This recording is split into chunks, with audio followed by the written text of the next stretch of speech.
Shabbat Shalom Mevorach à tous mes amis de Paris, d'Israël. On est parachat Bo 5780. Et ce sont des grands moments pour Israël. La sortie des frontières, des limites est en train de s'annoncer. C'est quasiment le début de la fête de Pessah. Mais ici, on apprend quelque chose de merveilleux concernant le service divin, le service que l'on doit à Hachem.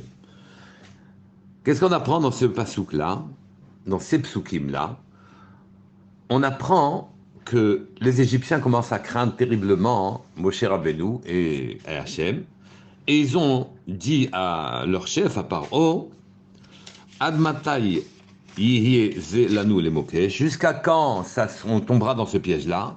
Shalach et ha'anashim, mais renvoie donc les hommes d'Ibn Israël, j'ai entendu, v'ya'avlu, et qu'ils fassent leur service divin. Et avlu Hachem Elokechem.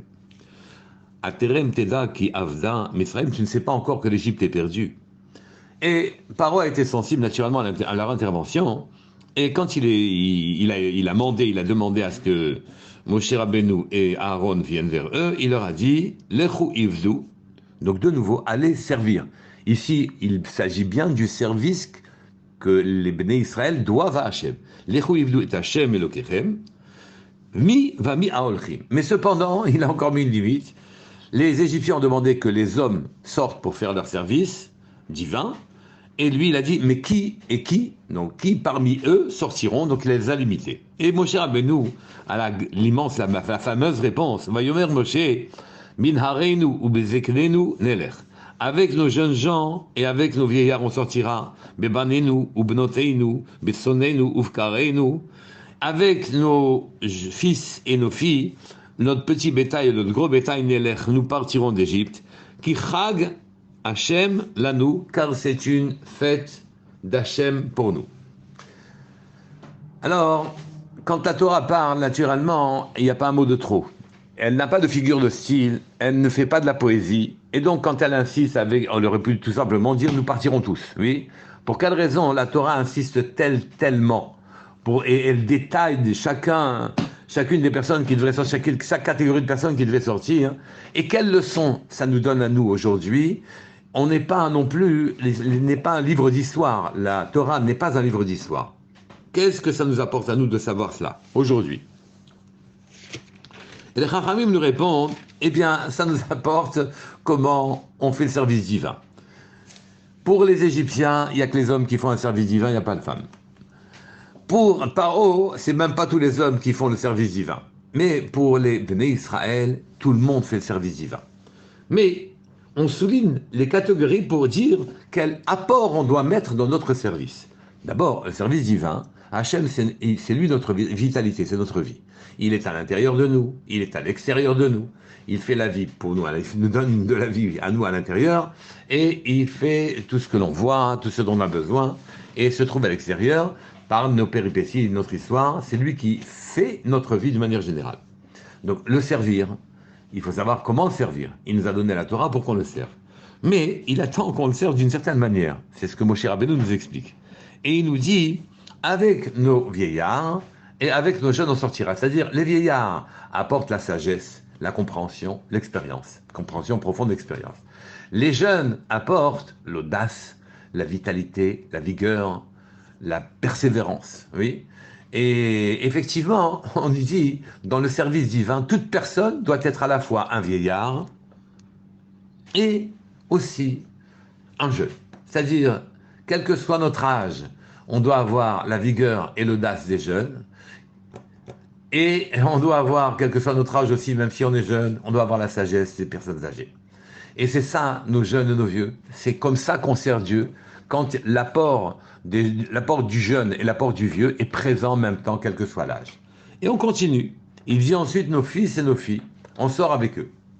On sort avec les fils et les filles, ça fait allusion, on fait au rapport entre les hommes et les femmes.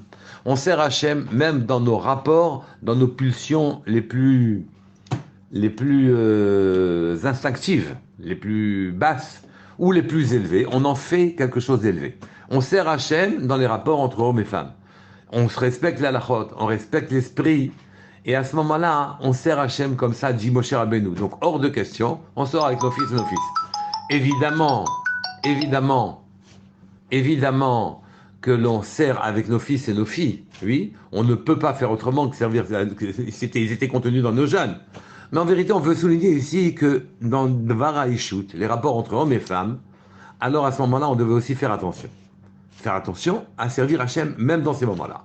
Et enfin, avec le petit bétail, le menu bétail et le gros bétail, ça fait allusion à toute notre vie matérielle. D'abord, le manger, le boire, évidemment. Mais ça fait allusion aussi à tous les animaux ont besoin de survivre. Donc toute notre survie, tout ce que l'on est obligé de faire pour survivre, alors on doit effectivement faire très attention de le faire, de le rentrer dans le cadre d'un service et de le faire avec des kavanotes et des intentions divines.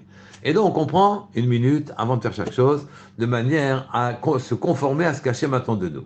Mais ici, il y a le mot de la fin de ce passouk qui est magnifique et qui dit ki chag Hachem lanu. C'est une fête d'Hachem pour nous. Qu'est-ce qu'on veut dire par c'est une fête d'Hachem pour nous? Oui, c'est la fête, pour nous c'est la fête d'Hachem. On veut dire ici que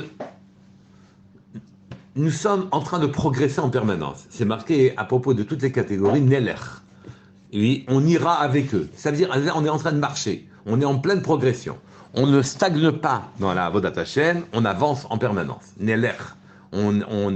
Les malachim n'ont pas les moyens d'avancer. Nous avons deux pieds justement pour suggérer que de manière générale, tout service divin implique une progression. On ne s'arrête pas. Neler, mais ceci se fait Chag Hashem, dans la joie. Dans la joie. Se fait dans la joie. On ne peut pas faire autrement que les choses que dans la joie. C'est une fête pour nous. Servir Hachem, ce n'est pas une contrainte. Servir Hachem, c'est faire grandir notre propre vitalité, ce qui nous amène beaucoup de simcha et surtout beaucoup d'etrachut. Chaque jour est nouveau pour nous et nous apporte une simcha nouvelle. Et alors à ce moment-là, le service d'Hachem est complet. J'espère, Bezrat Hachem Ilbarach, et je nous souhaite à nous tous, que nous servions Hachem avec toutes les remarques que Moshe Rabbeinu a faites, de manière à ce qu'on amène très très rapidement Mashiach dans la joie et que ce soit pour nous enfin la fête d'Hachem. Bezrat Hachem Ilbarach, Shabbat Shalom et Kol Tov.